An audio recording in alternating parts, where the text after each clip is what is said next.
tere, mina olen Mikk Kingo Spetsist. Paljud Kingo Spetsi kliendid on küsinud, et mida nad võiksid Kingo Spetsile veel lisaks võtta selleks, et nende suutlikkus oleks tõesti parimal võimalikul tasemel. Ja minu vastus sellel on tavaliselt üks.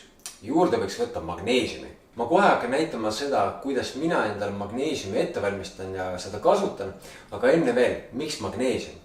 Magneesium on ülioluline mineraal, mida meil on aina raskem toidust piisavas koguses kätte saada. Aga magneesiumi defitsiit on asi, mis põhjustab meil ärevushäireid, depressiooni. Magneesium ühtlasi kaitseb meid südame-veresoonkonna haiguste eest. Magneesium toetab meie tugevat ja tervislikku lihaskonda.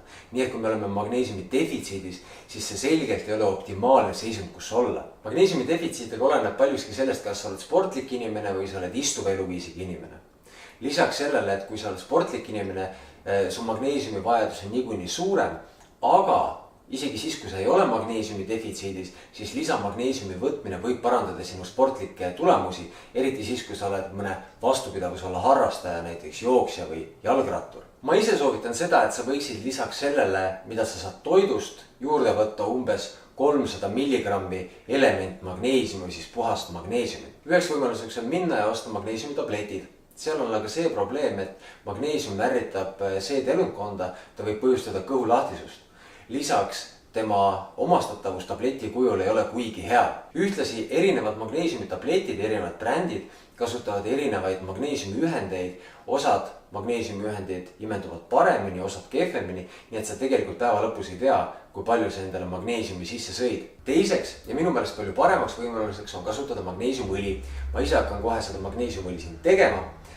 Magneesiumõli kasutab magneesiumkloriidi või see põhineb magneesiumkloriidil, mis imendub läbi naha väga hästi, nii et sa määrid seda enda lihastele, määrid kaenlaaukudesse selleks, et see imendumine oleks veelgi parem.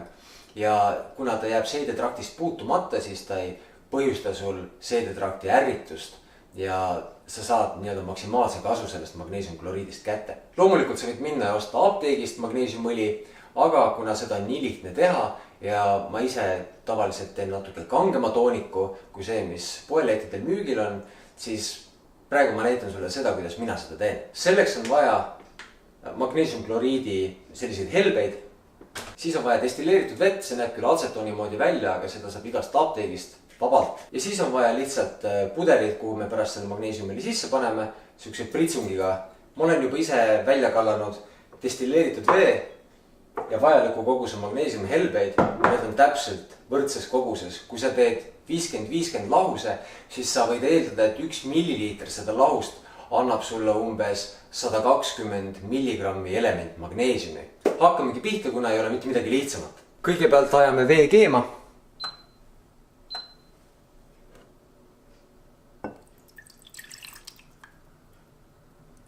Siis võtame vee tulelt ära.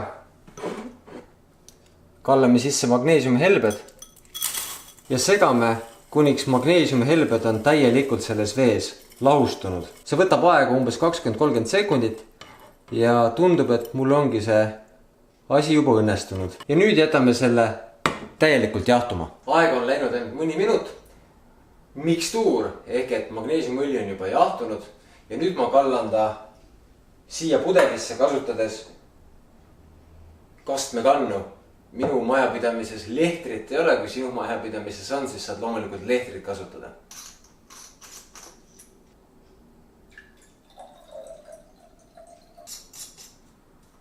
Ongi olemas, täpselt nii lihtne ongi ise magneesiumõli teha. Ma eriti soovitan sul seda kasutada enne magama minekut, kuna magneesium koos tsingiga garanteerib sulle parema, palju sügavama une, sa ärkad palju värskemana järgmine hommik üles. Juhul, kui sa ei ole parem magneesiumi tarvitanud, siis see on väga heaks viisiks magneesiumi enda päevakavva lülitada. Kohtume varsti!